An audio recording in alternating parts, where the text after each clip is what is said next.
Donc ça, alors ce que je présenterai pas, je vais commencer par ce que je présenterai pas du coup, mais que vous pouvez retrouver sur le côté Cars et Docker Hub. En fait, on avait préparé des planches à l'époque pour Phosphorg, mais qui expliquent un petit peu plus le métier.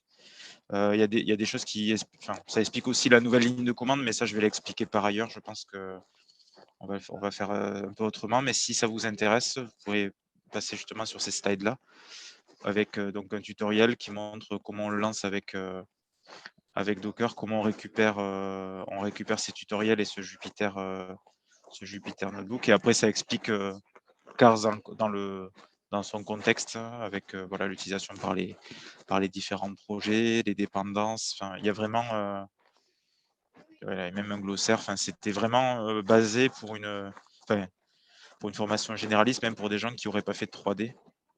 Là, il y a toute une explication. Pour information, pour utiliser en fait, ces Docker sont sur le Docker Hub du CNES.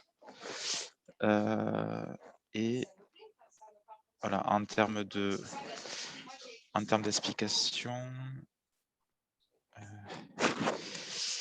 c'est dans le Quick Start. Alors, Getting Started. Voilà. Donc, c'est les tutoriaux ici. Et hop, donc, en fait, les tutoriaux sont dans le dépôt directement de Cars. Voilà.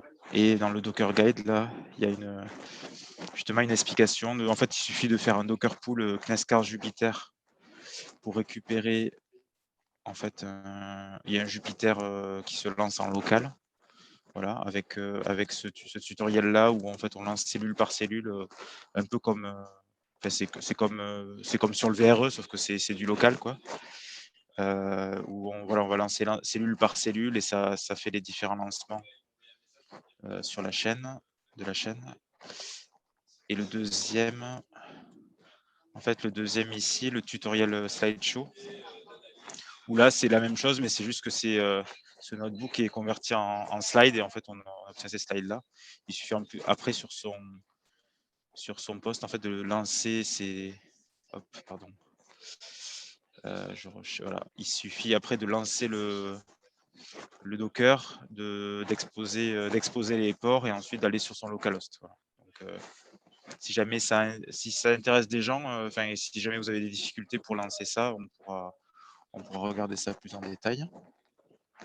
Ce qu'on va faire peut-être plutôt, je pense surtout que ce tutoriel-là, je pense qu'on à quelques changements de chemin près, il devrait, je pense, fonctionner sur la VRE.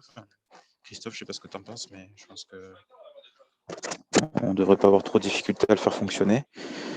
Parce qu'il y a pas de, je pense pas qu'il n'y a pas besoin de connexion internet ou quoi, donc je pense qu'on le rendra disponible quand on aura la nouvelle version dans la VRE. Ou le Sachant qu'il y a VRE. déjà plusieurs notebooks Cars Ouais. qui sont intégrés dans ligne. Alors, Ouais. je les ai pas tous en tête exactement. Peut-être que Ouais. celui-là y est déjà, mais voilà. Ouais. Alors celui-là pas vraiment. En fait, celui-là, je pense, il fait vraiment le tutoriel complet. Parce que justement, on va glisser sur qu'est-ce qui a changé entre les 0.4 et la 0.5. Et en fait, il y a quand même pas mal de choses qui ont bougé. Enfin, au niveau traitement pas forcément, mais c'est plus l'enchaînement des traitements qui a bougé en quelque sorte. Donc, je pense qu'on réintégrera celui-là. Et ce qui est sympa, c'est que c'est vraiment un tutoriel pas à pas où on voit toutes les sorties intermédiaires en step by step. Là, donc voilà. Peut-être le plus simple pour démarrer, c'est expliquer comment la chaîne se paramétrise. Je ne sais pas si on dit ça comme ça, mais maintenant. Alors, donc, l'idée, je ne sais pas s'il y a besoin que je vais essayer si jamais je dis des choses que vous savez déjà, vous inquiétez pas, c'est juste, j'essaie de donner un peu de contexte en même temps. L'idée là de la chaîne 3D Cars, c'est qu'elle prend en entrée un ensemble de paires d'images. Et grâce à ces paires d'images-là, et en trouvant les correspondants les points homologues entre les images de façon dense ou éparse, elle arrive après à générer un modèle numérique de surface. Donc, c'est pour chaque cellule du terrain, on obtient une altitude. Donc, pour paramétrer la chaîne, en fait, le paramétrage a légèrement, le fichier de configuration est légèrement différent et il n'y a plus autant de, comment expliquer ça? Il y a plus autant de paramètres en ligne de commande. En fait, tous les paramètres vont se gérer au niveau du fichier de configuration. Pour faire simple, les données images, en fait, sont rangées dans un clé-valeur, input, sensor, et on a l'ensemble des images. Donc, pour ceux qui connaissaient la 04, c'est assez différent de la 05, mais il y aura un fichier de configuration unique. Il n'y a plus, en fait, il y a plus le prepare et le compute qui était, pardon, il n'y a plus le prepare et le compute qui était là avant. Parce qu'en fait, c'était un retour utilisateur qui nous disait que finalement, les utilisateurs, ils avaient des images en entrée, ils voulaient un DSM en sortie. Le fait de devoir coupler des images dans un JSON et derrière relancer un compute sur un ensemble de sorties, c'était pas forcément simple. Là, en fait, tout se fait en une ligne de commande. Et en fait, on va ranger l'ensemble des images dont on aura besoin. Et c'est la variable pairing qui va nous dire en fait quelle image on met avec quelle image. Donc pour ceux qui connaissaient l'ancienne version, en fait c'est plus simple pour la combinaison de produits images. Et là par exemple, il y a l'élévation, le SRTM la variable s'appelait avant SRTM dir. Là on l'a appelé initial élévation parce qu'en fait on pourrait donner n'importe quel MNS en entrée. La sortie, elle est aussi indiquée dans le fichier config, en fait. Donc, on a vraiment tout mis, tout le paramétrage, il est aligné à ce niveau-là. Comment on fait pour connaître tout le paramétrage? En fait, donc là, je suis toujours sur le GitHub. Vous voyez toujours le GitHub de Cars? Oui. Donc, la documentation la plus exhaustive, en fait, elle est ici sur le read the docs. Donc, dedans, il y a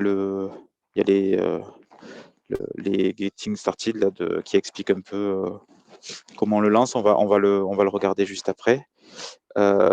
Pour essayer de rentrer un peu plus dans les détails de la configuration, parce que c'est vraiment ça qui change beaucoup entre la 05 et la 04. En fait, on a une partie User Guide avec une partie ici configuration.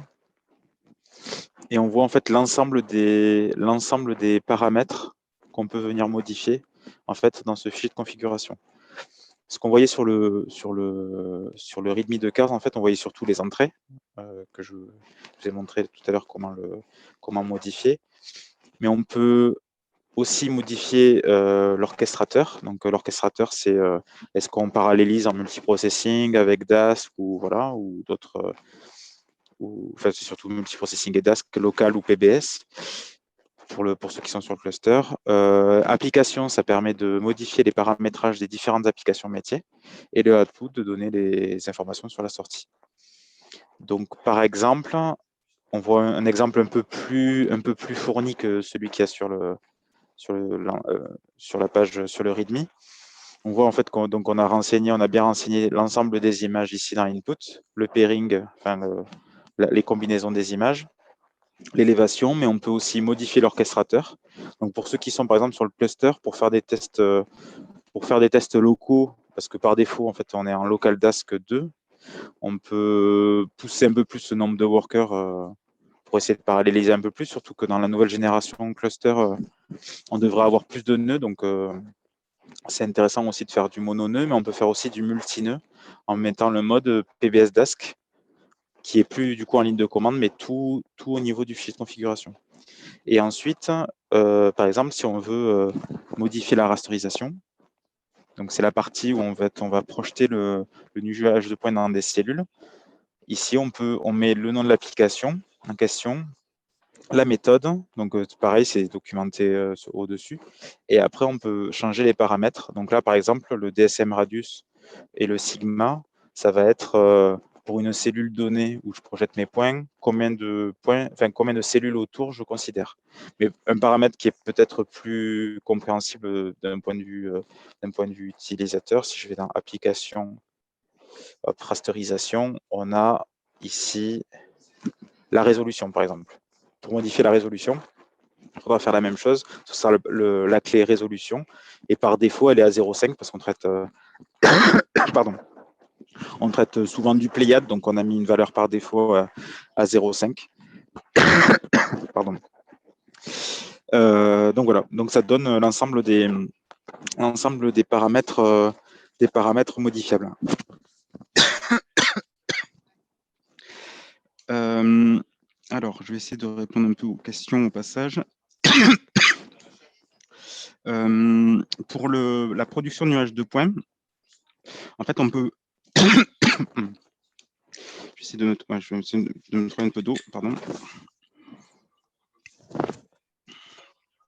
Au niveau nuage de points, en fait, aujourd'hui, on ne sort pas avec Cars. Pardon. Aujourd'hui, avec Cars, on ne sort pas un nuage de points dans un format type LAS, par exemple. Mais c'est dans les tuyaux. Oh là, pardon. Alors, je vais juste couper mon micro 2 minutes.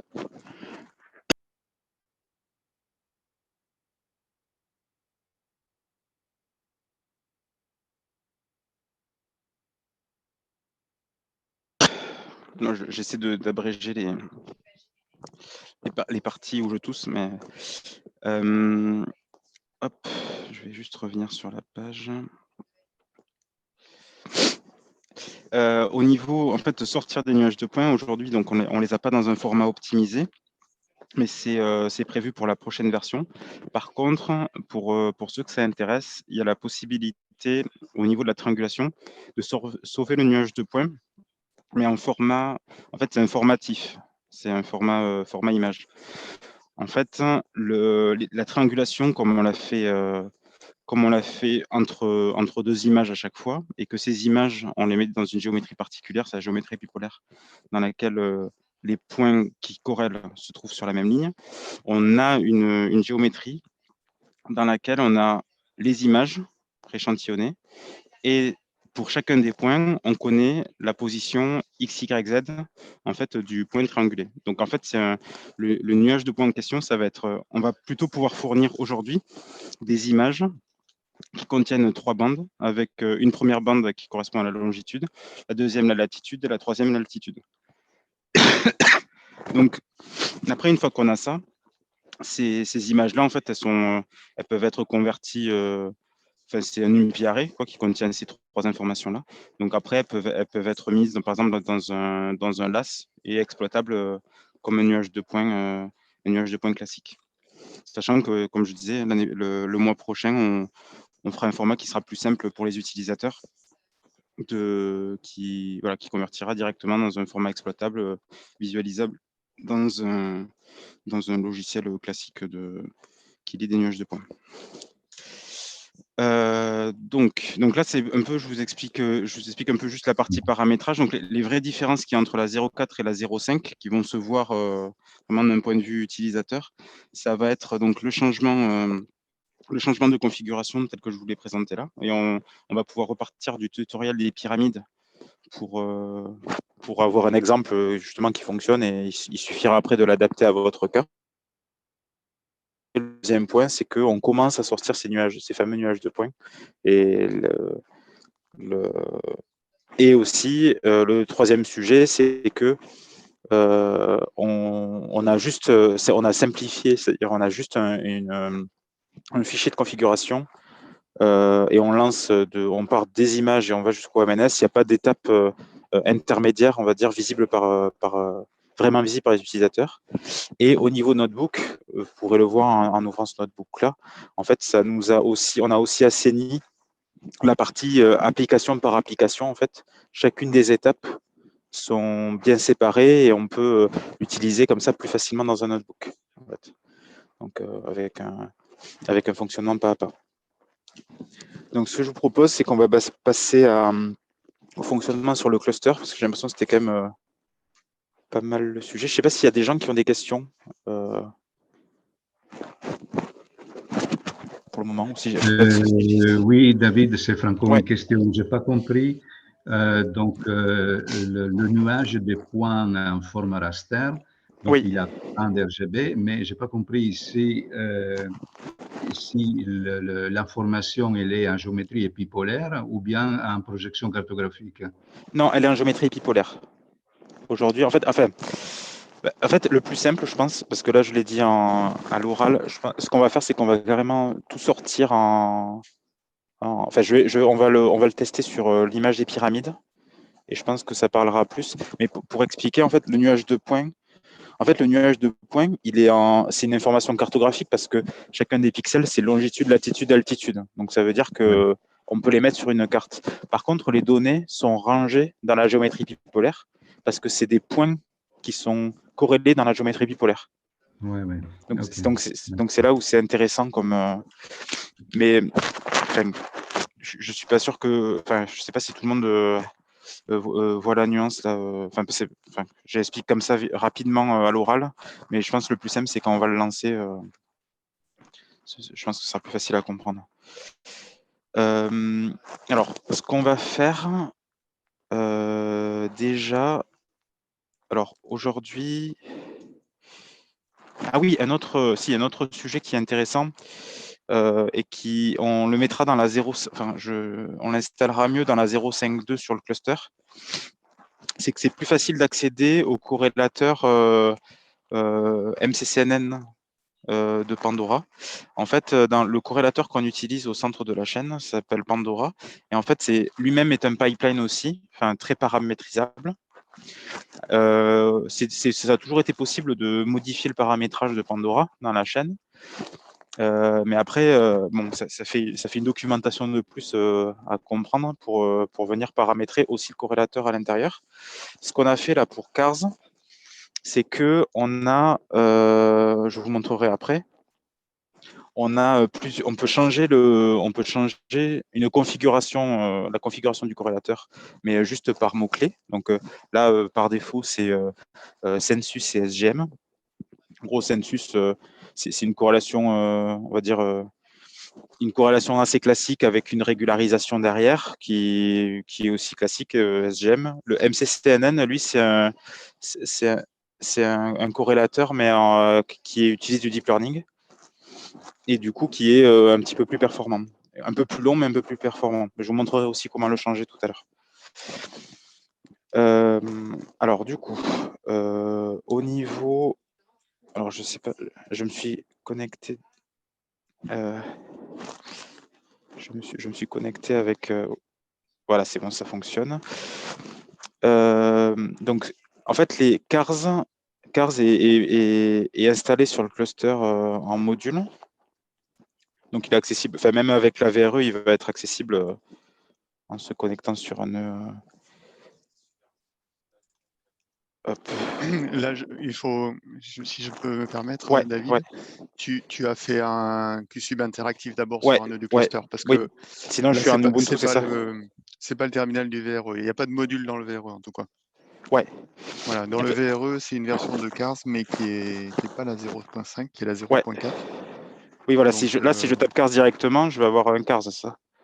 tu auras un Cars, mais qui sera la 0.4 Ouais, quelque c'est chose ça. comme ça. Donc, en fait, ce que j'ai fait, c'est vrai que j'ai un peu cramé les étapes, là. Je vais me remettre un peu de. Alors. Attends, comment je fais pour. Attends, je quitte. Non. Je sais plus comment on fait pour avoir. Ah oui, si, voilà, c'est comme ça. Donc, en fait, dans l'ensemble de ce qui est disponible. Alors là, je suis dans la. Enfin, je suis dans la VROT, mais ça va être le même principe pour le côté i4Geo. En fait, dans les autres, il y a le terminal qui est disponible. Donc, pour utiliser en fait les modules load du cluster, qui sont les différents logiciels installés directement, mais ce qui serait bien, c'est qu'on l'aura installé sur la VRE, vous l'aurez directement dans un nœud et dans un notebook. Mais là, je me suis connecté à un terminal et ensuite derrière, comme l'a très bien dit Christophe, je me connecte à un nœud interactif enfin, c'est pas que je suis plus dans la VRE, mais je me connecte à un nœud en fait du cluster directement. je détourne un peu le... Enfin, je suis désolé, Christophe. Je Non, détourne un mais peu. c'est pas un souci. Voilà. C'est juste que ça soit bien clair que Ouais, c'est c'est clair. plus dans un terminal du VRE. En fait, c'est la même chose que si vous vous connectez en SSH sur le cluster finalement. Exactement. Et du coup, ça permet de voir ici, si je regarde les modules disponibles de CARS, en fait, on a un certain nombre de modules qui sont disponibles. En fait, on a les différentes versions de CARS qui sont disponibles. Bon, on était un peu frileux, on avait laissé la 0.4.2 en attendant, parce qu'en plus, on casse l'interface, mais on va rapidement basculer sur cette 0.5.1, parce qu'en plus, je veux dire, elle peut comporter des bugs et c'est important en fait, d'arriver à se remettre sur la dernière version pour que vous puissiez nous remonter ces bugs-là et qu'on les corrige dans la dernière version. Et ce que j'ai fait, donc ce qu'on peut faire par exemple, c'est, donc si je fais un module load CARS de la 0.5.1, voilà, hop. Là j'ai CARS, j'ai la version de CARS en 0.5.1, en plus c'est indiqué ici dans mon terminal. Donc là je peux lancer CARS depuis un nœud de dev. Ce qu'on va faire rapidement, en fait, je vais mettre sur mon Scratch. Hop. Hop. Je ne sais pas si je vais arriver. C'est bon. TP i4geo. Alors, ce qui est pas mal avec ça, c'est que le fait qu'on ait fait les modules ou même tout le travail que fait Christophe, c'est qu'il vous cache quand même pas mal de complexité sur les installations. Donc, du coup, on a un CARS installé qui fonctionne et tout. Directement sur le cluster. Et ce qu'on va faire, alors je ne sais pas si j'ai Internet. Je vais juste regarder si j'ai Internet. Non, je n'ai pas Internet. Je vais juste faire un... Hop. Je vais juste setter mon proxy pour avoir Internet. Je vérifie, ouais, c'est bon. Et ici, en fait, on va juste lancer... hop, tutoriel. Donc, c'est le Start Advanced. Alors, c'est Advanced parce que pour un utilisateur extérieur, il faut déjà réussir à installer l'OTB, etc. Donc, pour les utilisateurs externes, en fait, il y a un Quick Start tout court qui passe par Docker. Je pense que c'est ce qu'avait utilisé Franco, justement.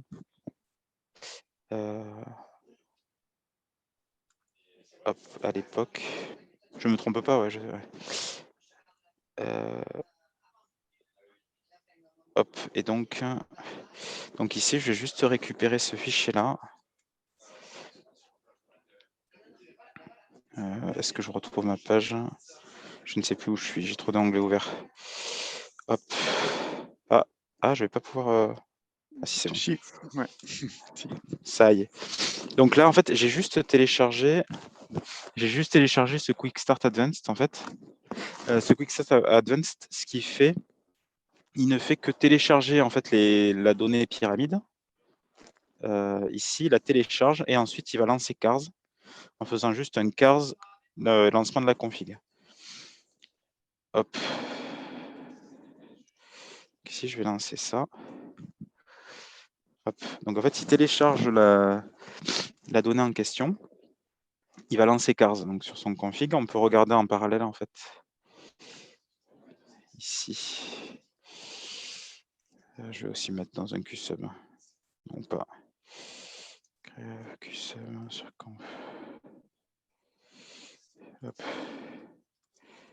Non. Ah, par contre. Attends. Quand je copie-colle.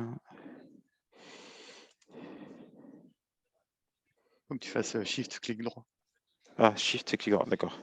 Ouais, ça c'est Jupiter. Désolé, j'y suis pour rien. Comme ça? Ah oui. Et là?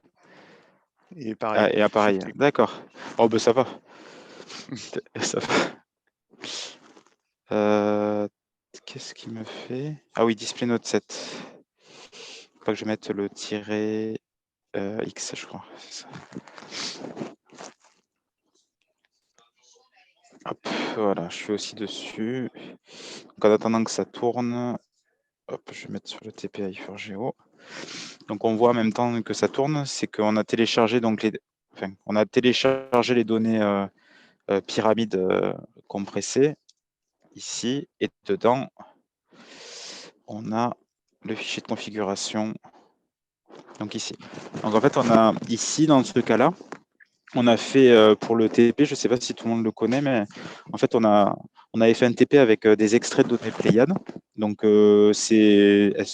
toutes ces données, on ne les a pas sorties en douce. Hein, on avait bien vu avec Airbus pour pouvoir les sortir librement. Donc, elles sont complètement libres. Et on a donc 3 images. L'image couleur pour l'image centrale. Et après, on fait le triplet. Donc, en fait, on va faire l'image 1 avec l'image 2. L'image 1 avec l'image 3, et on avait pré-téléchargé dans un dossier SRTM l'élévation initiale sur la zone. Et on sort le résultat sur OutResult. Donc il est en train de tourner ici. Donc quand on regarde ici, donc là le lancement est en train d'être fait. Bon, alors ça c'est pas un effet démo entre guillemets, on le sait, on a des warnings au niveau graphisme, donc vous inquiétez pas, ça change pas le fonctionnement de l'outil. On va regarder. Mais ce qu'on voit par contre, c'est que ici, les éléments qu'on donne, le processing tile ici des EPI match left, en fait, c'est l'étape des SIFT, l'étape des points homologues éparses. Et en fait, on va le faire pour la première paire, pour la deuxième paire. Et là, il est en train de calculer le DSM final qu'on va visualiser juste après. Alors peut-être que je l'avais lancé par ailleurs, et ça pourrait nous faire gagner un peu de temps sur la démo. Ouais, ça va nous faire gagner un peu de temps sur la démo. Donc ce que je vais faire, hop, je vais mettre sur un desktop. Bon, j'aurais dû prendre une VRE à i4Geo plutôt, mais bon, normalement, tu me dis Christophe, mais normalement c'est à peu près les mêmes fonctionnements là. Oui, là il n'y a pas de différence. Il n'y a pas de différence. Là, j'ouvre juste un desktop pour pouvoir ouvrir QGIS et présenter les images qu'on a obtenues. S'il veut bien. Ah, c'est bon. Ah ben, j'étais un peu trop impatient.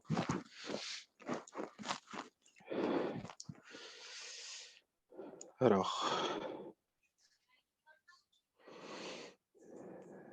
donc là, j'ai ouvert QGIS.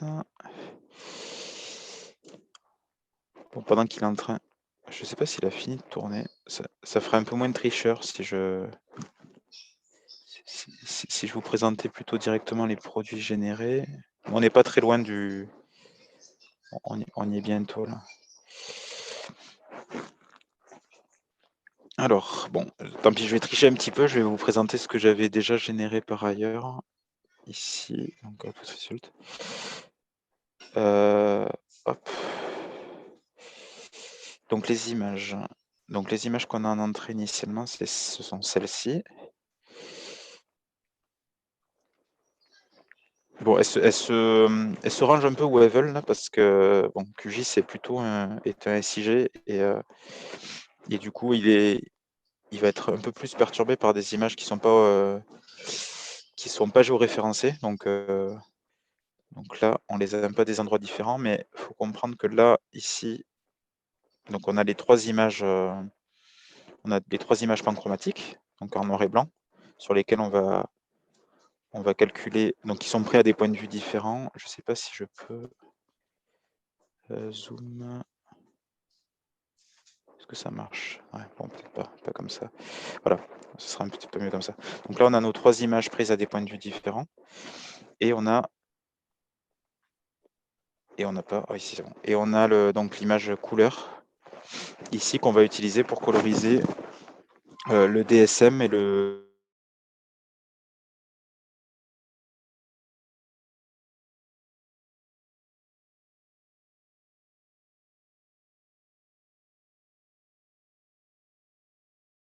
nuage de poids. Je vais donc présenter le résultat qu'on obtient.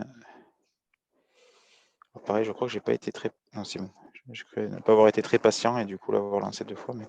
Donc là, on obtient, donc c'est le DSM qu'on obtient, là, le modèle numérique de surface, donc, qui est donc calé cette fois-ci au sol. Et pour chacun des points, ici, on va avoir l'altitude calculée. Et on a associé à ça, en fait, une carte couleur. Bon, je sais que c'est pas toujours très simple à exploiter parce que en fait, il y a du no data dans la donnée, mais elle permet notamment d'interpréter un peu ce qu'on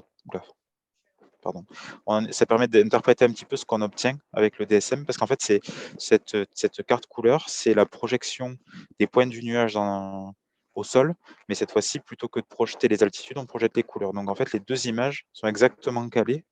C'est exactement c'est un peu comme si en fait on avait une vue du dessus du nuage de points colorisés. Voilà. Donc voilà, donc ce sont les 2 représentations qu'on a. Ce qu'on disait tout à l'heure, ce que je voulais vous présenter aussi, et je vous montrerai comment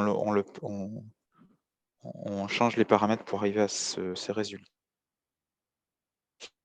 Si ça veut bien, TP15. Ah, est-ce que je l'ai? Ah oui, si, je l'ai ici. Alors, où est-ce que je l'ai mis? Non, c'est pas celui-là, je pense que c'est là que j'ai mis ça.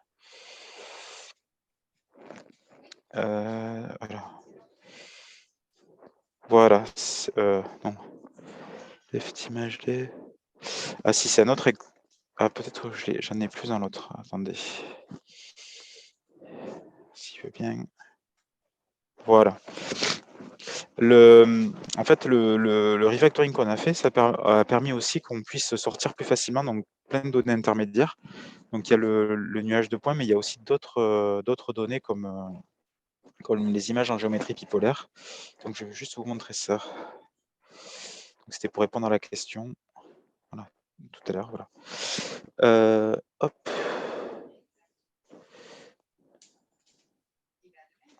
Si j'y arrive, voilà. Donc là, ce que vous voyez à l'écran, c'est le résultat qu'on a en produit intermédiaire de CARS, et c'est notamment donc les images que je vous ai montrées tout à l'heure, les 3 images satellites pour générer le modèle numérique de surface qui sont prêts à des points de vue différents. Là, j'ai une paire, par exemple, et on voit ici, hop, je sais pas si vous les voyez. En fait, c'est les 2 images qui vont être cette fois-ci générées, mais en géométrie épipolaire. Enfin, rééchantillonner en géométrie bipolaire.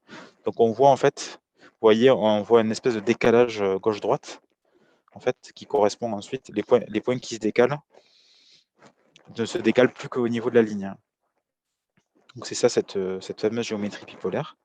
Et quand je disais qu'on sortait les nuages de points, en fait, alors ce qui est le plus parlant, alors je peux vous montrer, ah oui, donc on a aussi l'image couleur, parce que finalement c'est la même géométrie, l'image couleur, que l'image en noir et blanc. Donc voilà, là ça je donne juste de la couleur à l'image de gauche. Hop. Et ce qu'on obtient aussi, c'est cette carte-là. Donc, comme on arrive à corréler chacun des points, qu'on arrive à estimer à chaque fois le décalage de chacun des points, je vais essayer de zoomer dessus, voilà. On obtient aussi pour chacun des points dans l'image gauche, on obtient notamment l'altitude. Donc c'est le nuage de points dont je parlais tout à l'heure. Alors c'est un nuage de points sans lettres. Enfin, c'est pas un nuage de points au sens ça s'ouvre dans un visualisateur, mais on a pour chacun des points comme ça l'altitude. Mais on a aussi, comme on a triangulé en 3D, on a aussi sa latitude. Alors, latitude, longitude. Alors, le problème, c'est qu'en plus, on est en Égypte. Alors, 189. Ah non, 189, c'est l'altitude. Donc, voilà.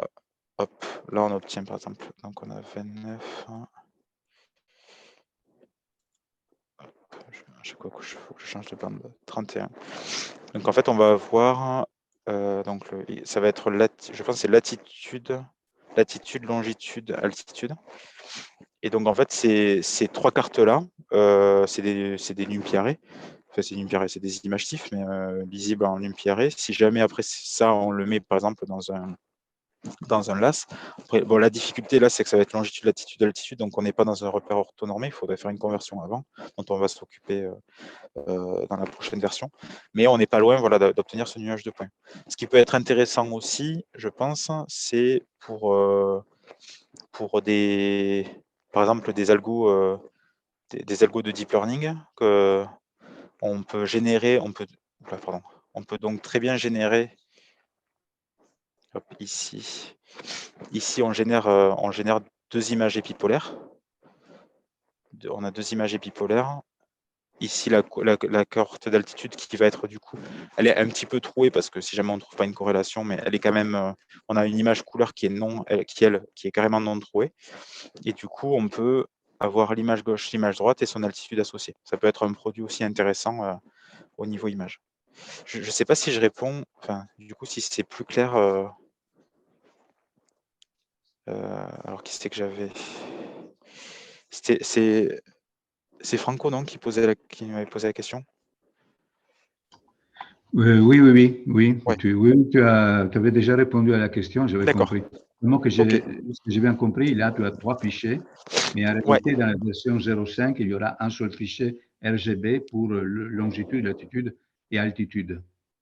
Alors pas tout à fait.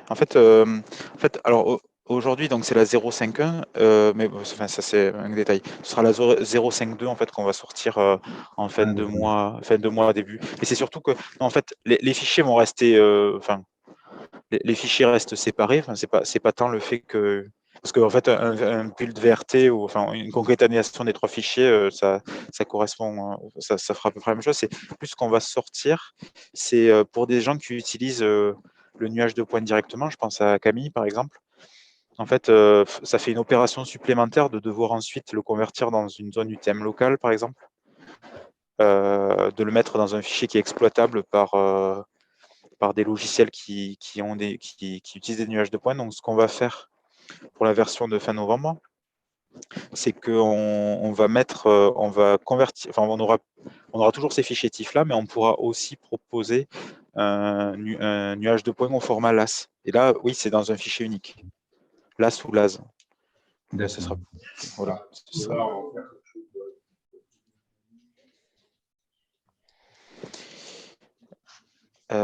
Donc ensuite, c'est comment j'ai obtenu ça. Hop, je vais juste. Je pense que j'ai ouvert trop de fenêtres. En fait, j'étais dans la bonne fenêtre, mais je viens de paniquer là. Voilà, c'est bon. Pardon.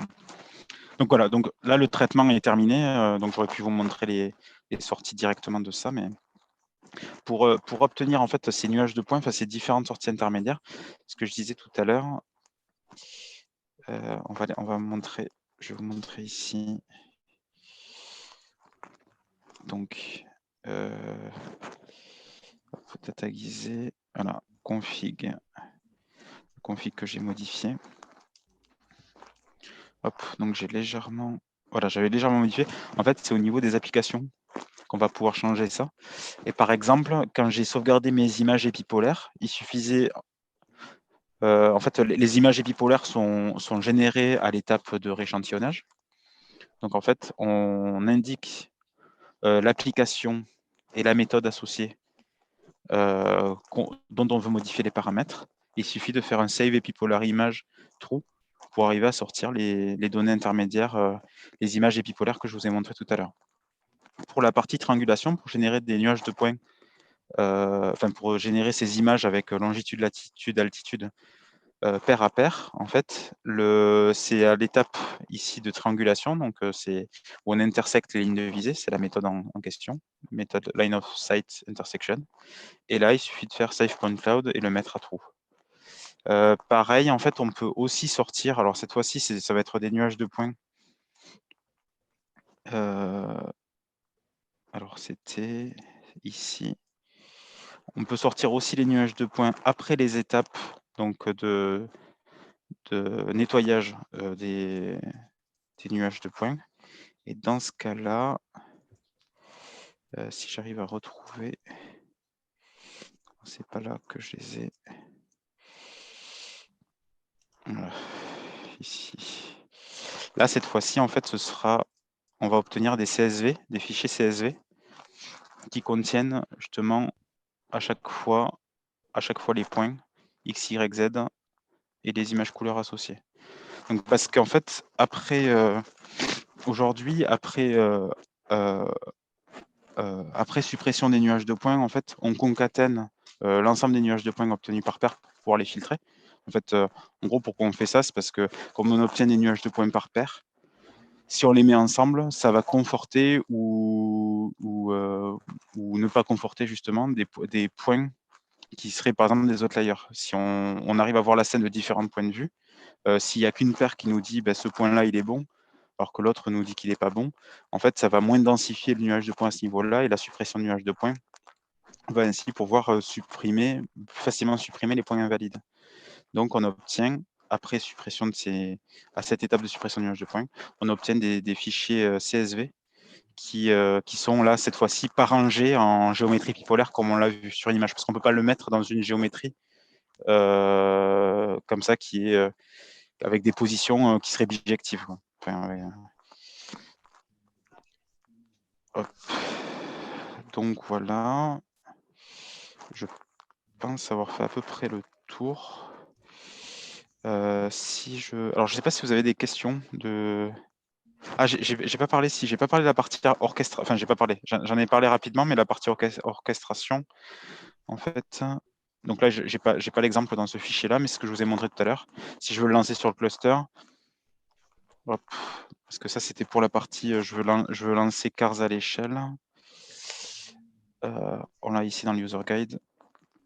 Au niveau de la configuration, orchestration, pour le lancer avec beaucoup de nœuds, etc., en fait, il suffira de mettre PBSDask. Hop, là, on a fait, comme c'est une documentation qui est plutôt pour l'extérieur, en fait, on met pas trop en valeur le PBSDask qui est utilisé qui est interne HPC. Donc, mais il suffirait ici de mettre orchestrateur et de mettre PBSDask, NBWorker, on peut en mettre 100, 200, on peut en mettre autant qu'on veut.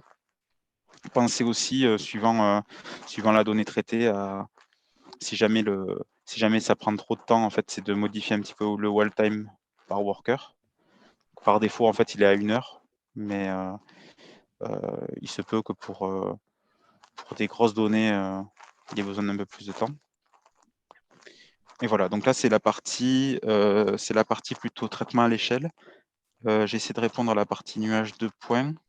Excuse-moi, David. Ouais, dis-moi. Je peux te poser une question juste sur le tant que tu parles de Dask. Est-ce que on a la main sur davantage de paramètres sur la création du cluster Dask?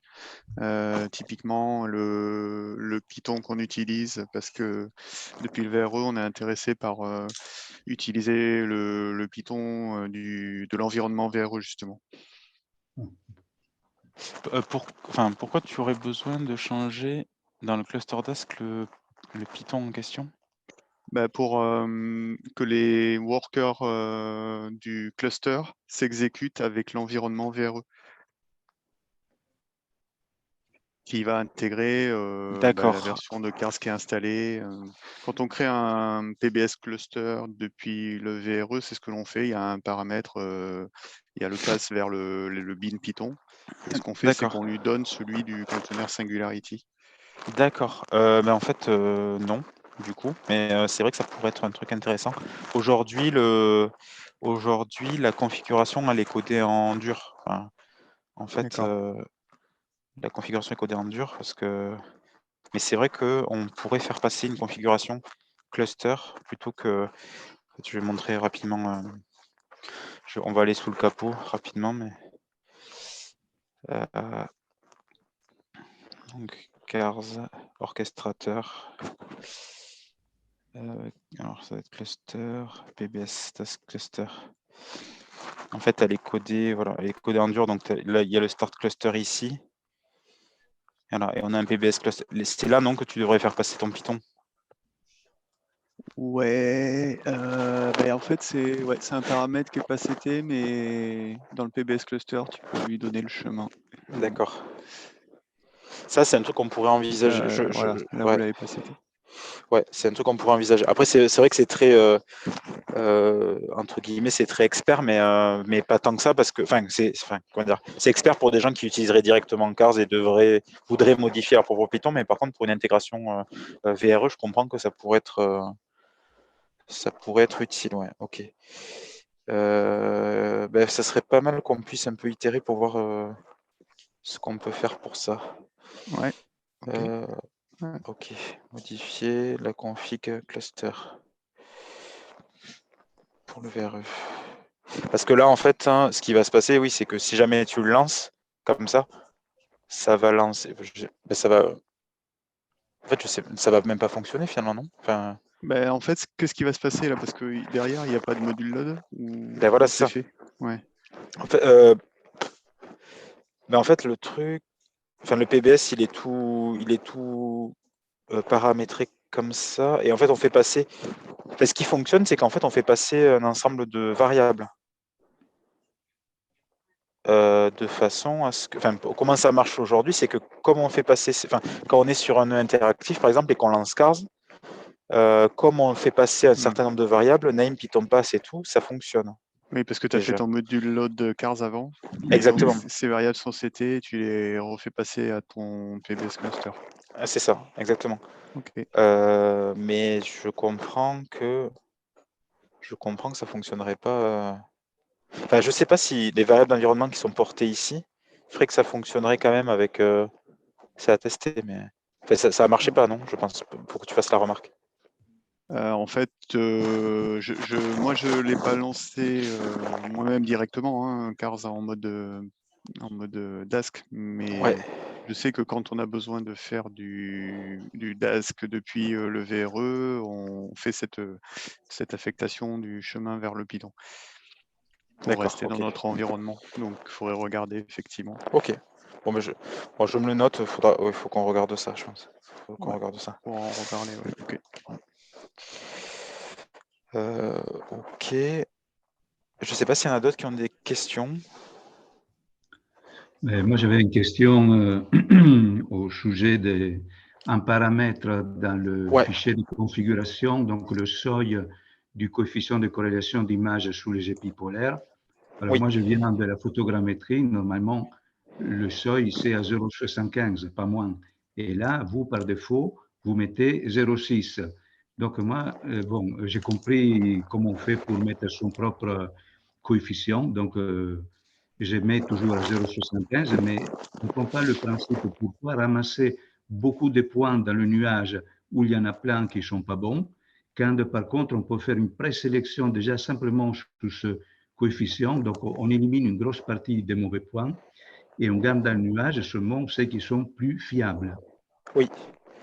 Alors, est-ce que tu peux me dire exactement, on parle de quel... est-ce que tu peux me dire exactement de quel... Tu parles de quel paramètre? Il s'appelle seuil, ou threshold en anglais. Ouais, et c'est pour les shifts? Non. Et c'est pour les, j'ai pas compris. C'est pour les shifts, ce seuil?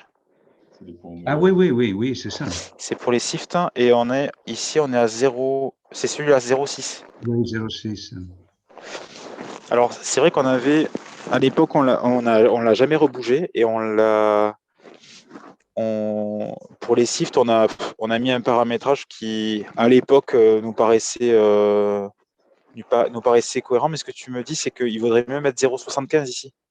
En photogrammétrie, c'est la valeur minimale qu'on met, 0,75. Après, tu peux mettre même des valeurs plus élevées. Si tu as vraiment deux images de bonne qualité où le point homologue, ça se voit très bien, donc tu peux mettre même 0,8. Ouais. Quand même, Ouais. je ne sais pas qui du CNES m'avait expliqué comment utiliser un fichier auxiliaire dans lequel on fixe la nouvelle valeur qu'on souhaite. Donc, on a le premier cas de figure. Après, on a toujours mis 0,75. D'accord. Mais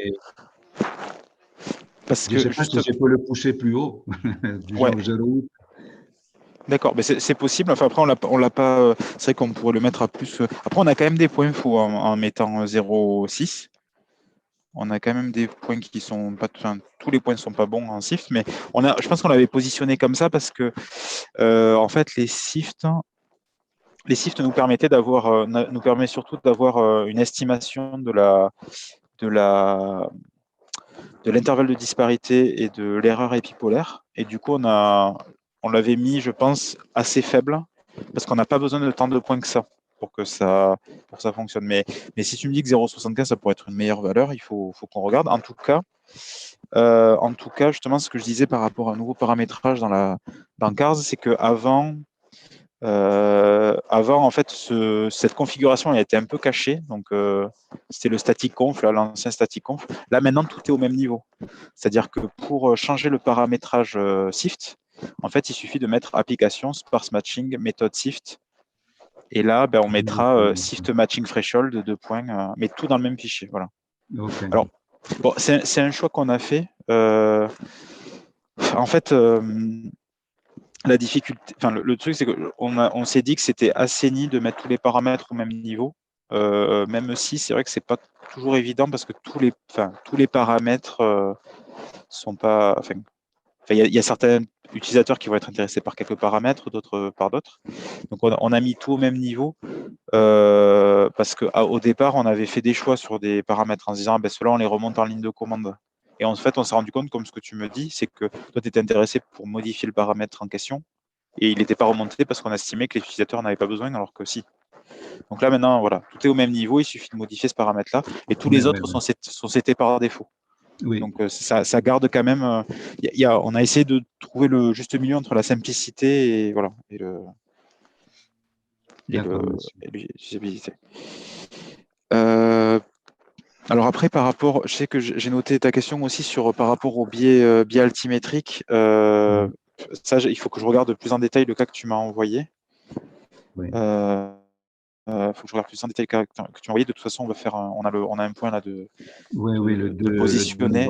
Exactement. Mais moi, ça m'intéresse beaucoup. C'est juste que bon, j'ai enchaîné un peu quelques trucs et j'ai pas eu encore trop le temps de regarder, mais voilà, ça m'intéresse beaucoup et il faudra qu'on regarde ça.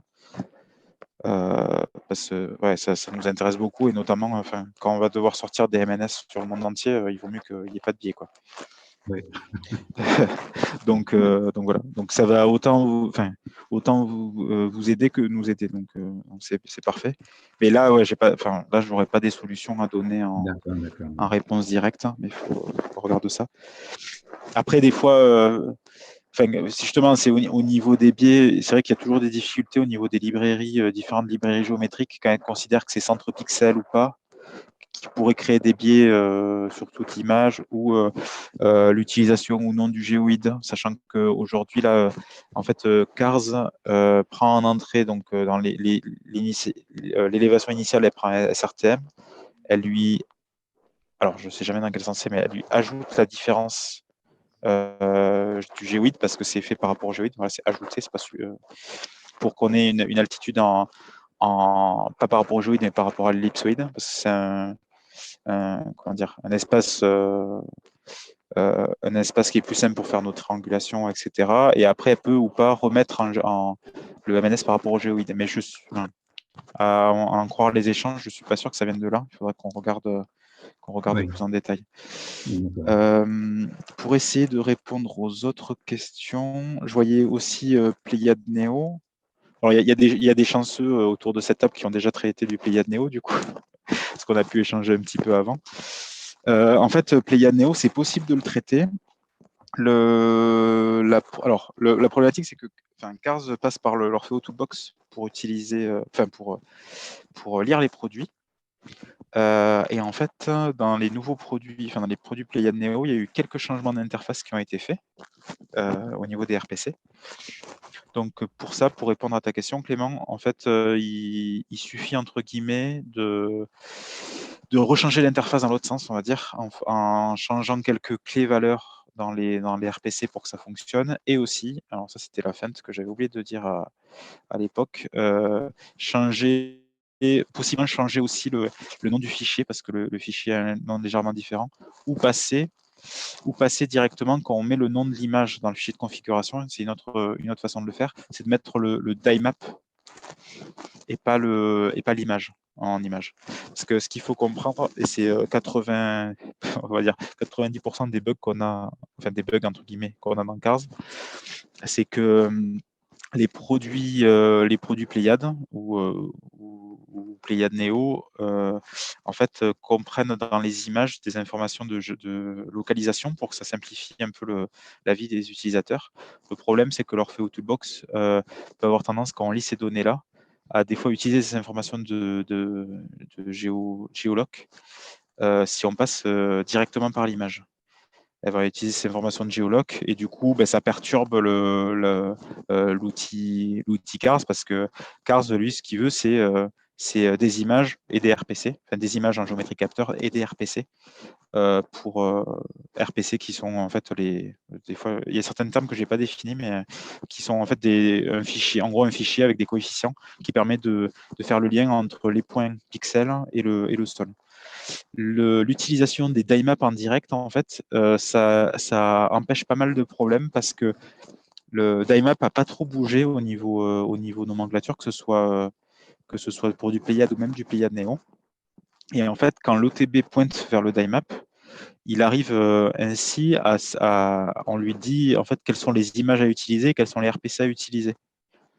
Donc du coup, elle se base plus sur des fichiers qui seraient nommés d'une certaine façon ou se base sur les informations de géolocalisation qu'il y a dans l'image elle-même. Donc ça peut être une bonne pratique d'utiliser les DIMAP. D'ailleurs, c'est ce qu'on a mis ici, enfin, je crois, ou pas. Ah non, on a peut-être pas marqué ici. Non, on n'a pas mis dans on pourrait le mettre dans le frequently asked question. Là. Je vais me le noter aussi d'écrire ça. C'est que des fois, le passage, mettre le DIMAP.xml, donc c'est une espèce de fichier d'index qui référence l'ensemble des produits, enfin l'ensemble des fichiers du produit satellite. Ça peut vous permettre d'éviter certains problèmes.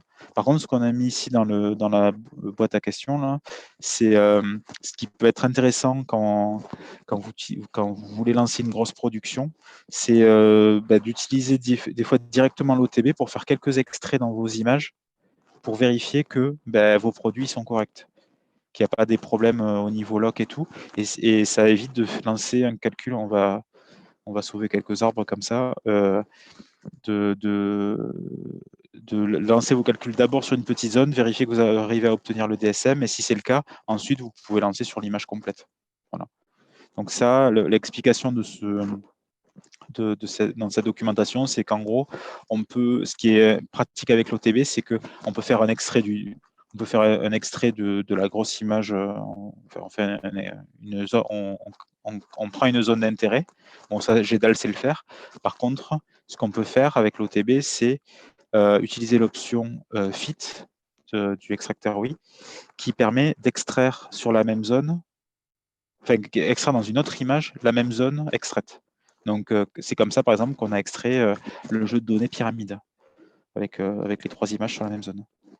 Sachant qu'en plus, en utilisant l'option élève DEM, en fait, il va utiliser un MNT pour générer cette deuxième extraction et qui sera plus précise parce qu'il saura mieux localiser le deuxième morceau. Voilà. On peut aussi utiliser, si jamais vous avez par exemple une zone d'intérêt, mais qui est elle plutôt géolocalisée ou une donnée vecteur, vous pouvez aussi refaire ce mode de fonctionnement, mais en utilisant toujours le mode fit pour récupérer dans vos images capteurs la zone correspondante. Voilà. J'ai essayé de répondre j'avais noté les interrogations avant la formation. Je ne sais pas si j'ai répondu, je sais que je n'ai pas répondu à tout parce que le biais altimétrique, là, la question me taraude, mais on va pouvoir y répondre. On va pouvoir y répondre à la réunion. Mais est-ce que j'ai répondu sinon aux autres questions? Moi, j'aurais une petite précision, je suis pas sûr d'avoir Ouais. bien compris. Du coup, quand tu veux lancer sur un produit playable, parce que nous on a des produits playables dans eForgeo, Ouais. il faut juste le input sensor image, en fait tu mets le die map Ouais. du Pancro, et pour le color tu mets le die map du multispectral, et ça roule tout seul du coup. Ou il faut voilà, tu mets le die map du multispectral. Après, ok. après pareil, il nous est arrivé parce que suivant les produits qu'on a, des fois, on a des problèmes au niveau de la fusion, mais c'est pareil, c'est plus simple. Enfin, dire que c'est un problème OTB, ce serait lui faire de la mauvaise pub parce que c'est pas tout à fait ça. C'est plus quand les produits sont pas tout à fait comme l'attendrait l'OTB parce qu'il y a eu des changements d'interface et tout, la fusion peut avoir quelques soucis. Ce qui est plutôt préconisé, en fait, le mieux, quand tu veux faire avec une image couleur associée, c'est finalement de faire ta fusion à part avec l'OTB normalement, comme tu saurais faire une fusion. C'est-à-dire avec l'application OTB CLI Bundle to Perfect Sensor. Tu prends ta Pancro, tu prends ta MS, tu fais ta fusion entre les deux. Et en gros, Cars, si l'image couleur est de la même taille que l'image en noir et blanc que tu lui as donnée, eh ben, il va pas essayer de faire de fusion. D'ailleurs, c'est quelque chose pour les prochaines versions. Alors, en général, on vante les nouvelles fonctionnalités qu'on ajoute. Là, on vante un peu on va vanter plutôt des modifications des choses qu'on va plutôt enlever. C'est parce qu'en fait, Cars, c'est pas un outil pour faire de la fusion. Fusion. De la fusion au sens fusion P plus XS. Donc, je pense que ce sera quelque chose qui va plutôt sortir du périmètre. Et on indiquera aux utilisateurs que s'ils veulent fusionner leurs produits, ils le font avant, quoi. Voilà. Je pense que c'est plus sûr de se dire voilà, on a l'OTB, on peut faire des fusions avant. Ça peut se coder. Enfin, soit en lançant l'OTB directement sur une Pancro complète, ça va fonctionner. Hein. Enfin, et après, de donner à Cars juste l'image couleur en disant l'image couleur, elle doit être de la même taille que l'image Pancro. Et pour ce qui est du biais altimétrique, nous dans eForgeo, on a eu déjà le problème de biais altimétrique, mais c'était dû aux images qui n'étaient pas affinées. Peut-être qu'il y a déjà pensé, mais c'est vrai que nous on avait ce problème-là. Ouais, mais ça peut arriver, et surtout alors oui, surtout si jamais on commence à traiter des triplés, parce que autant une paire, on génère un MNS, on a un biais altimétrique, on peut se débrouiller pour recaler la donnée sur une donnée de référence. Autant un triplé, si jamais en plus vous l'utilisez directement avec Cars et que vous faites un mode triplé, en fait, on va avoir une espèce de millefeuille qui va être décalée et qui va donner une fusion qui n'est pas bonne parce que Cars ne fait pas aujourd'hui d'affinage. C'est-à-dire, elle traite vraiment les paires séparément, elle concatène les nuages de points et puis elle les projette dans une grille. Mais j'ai l'impression, parce que tu me disais, Franco, c'est que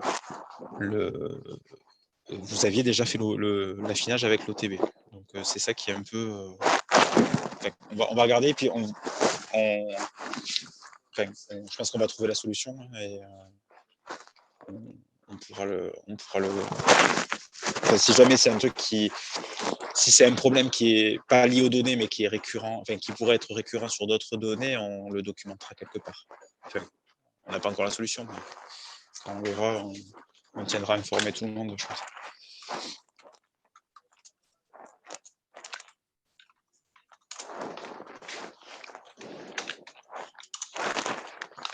Est-ce que vous avez d'autres questions?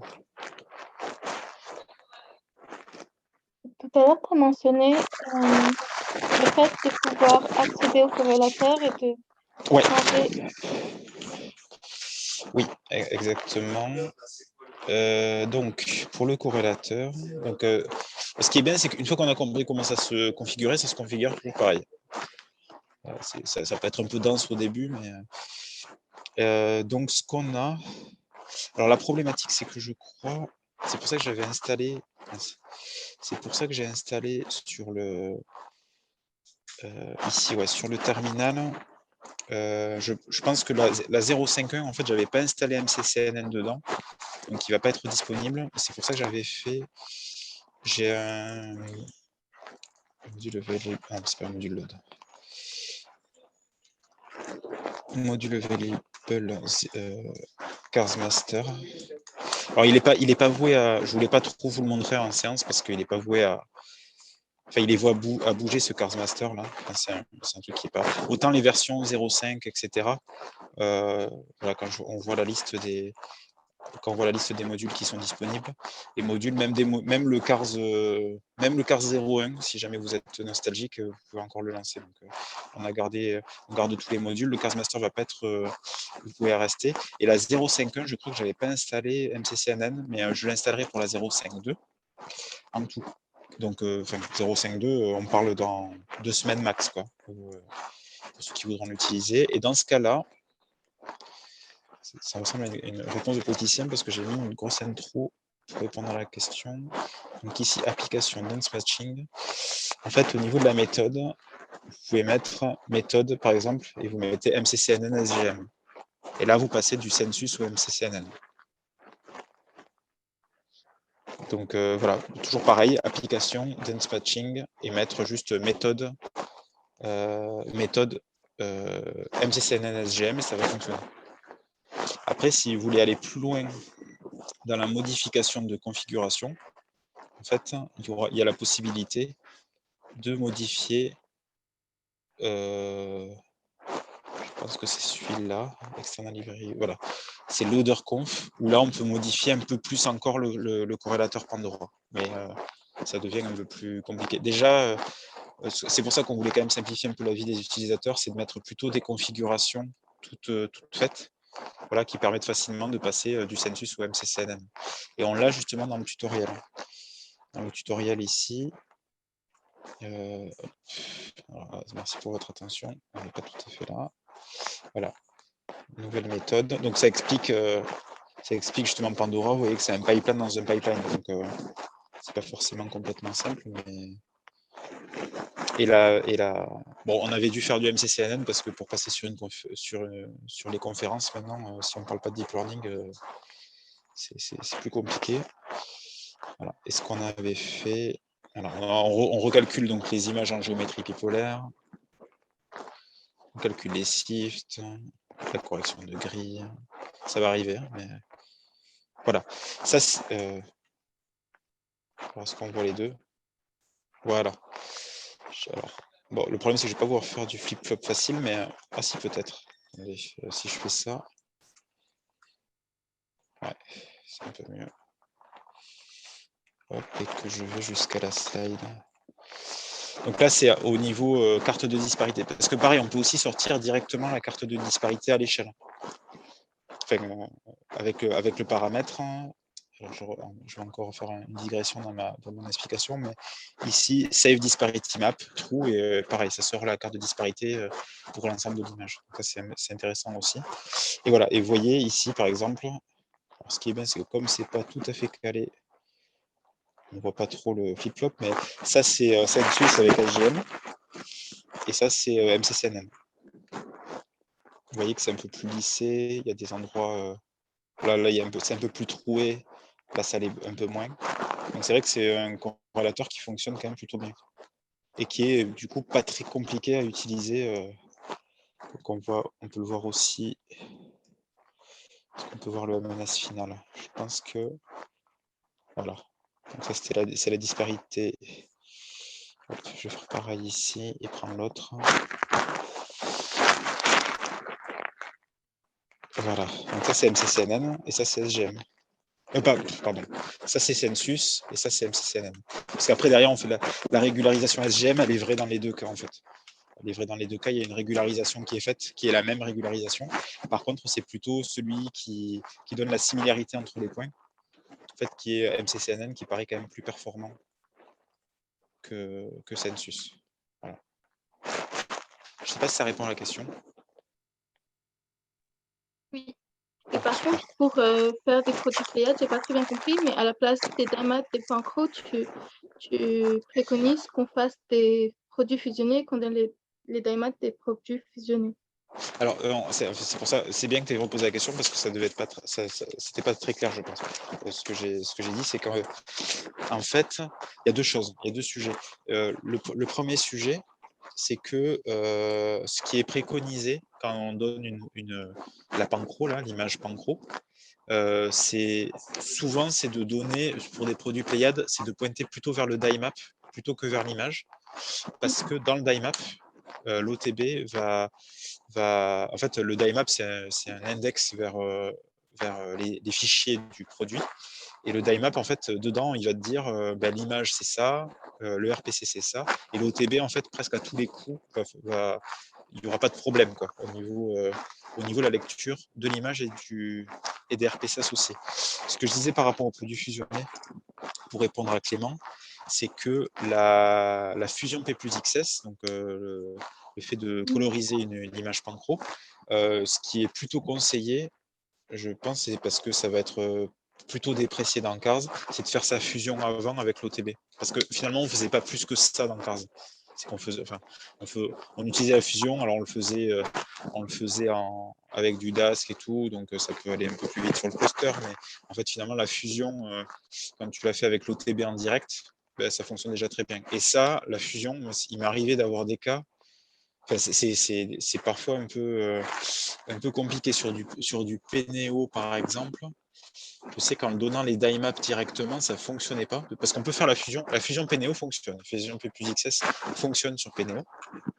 Même P plus XS ou même P plus Deep Blue. Il y a une deuxième image couleur qui est donnée, qui donne. C'était parti, ça revient. Pardon. C'est juste en fait finalement un rééchantillonnage et tout, donc ça fonctionne aussi. Et là, dans ce cas-là, par exemple, il fallait que je donne plutôt mes images et pas les die maps. La partie fusion, c'est pas toujours simple. Donc, n'hésitez pas si jamais. Mais en tout cas, ce qui est préconisé, c'est plutôt de faire de la fusion avec l'OTB seul, pas avec Cars, et de lancer ça avant. Comme ça vous permet de regarder si votre fusion P plus XS ou P plus quelque chose a bien fonctionné avant. Et ça, une fois que vous avez généré votre fusion, en fait, l'image dite couleur, dans le champ couleur, et vous mettez ce produit qui a été, ce produit que vous avez généré par ailleurs. Okay. Et comme ça, Cars s'en occupe pas de faire cette partie fusion qui peut être des fois source de bugs. Mais si jamais vous avez la moindre difficulté, voilà, pour faire les fusions avant, n'hésitez pas. D'ailleurs, peut-être juste, je sais pas si tout le monde si tout le monde a accès au GitLab. Tout le monde a accès au GitLab autour de la table ou pas?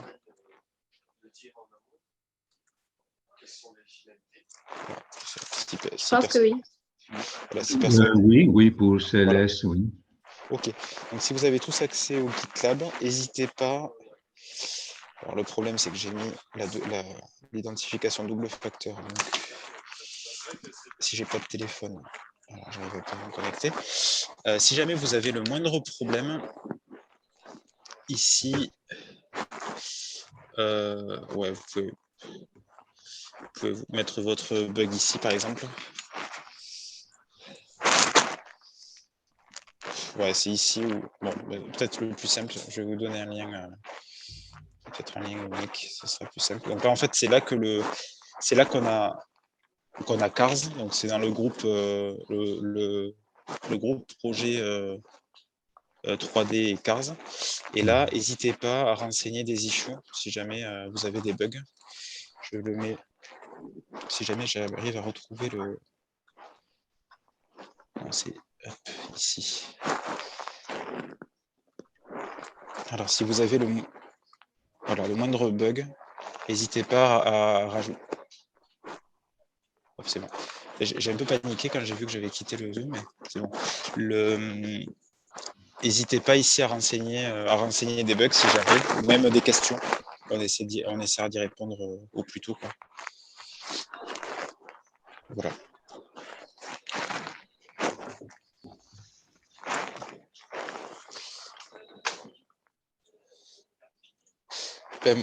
Moi, j'ai fait le tour de ce que j'avais à vous présenter.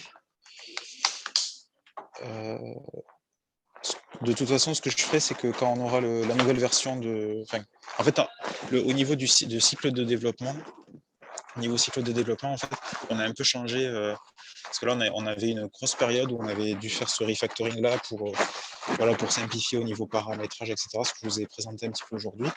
Là, on est reparti sur une version qu'on fait évoluer et dans laquelle on ajoute des fonctionnalités, etc. En termes de cycle de développement, en fait, on va sortir une version chaque mois. Après, entre-temps, si jamais vous avez envie de télécharger la version entre deux versions, elle existe aussi, que ce soit sur le GitLab ou sur le GitHub, parce que de toute façon, les deux sont reliés. Mais sachez que voilà, on sort des versions tous les mois.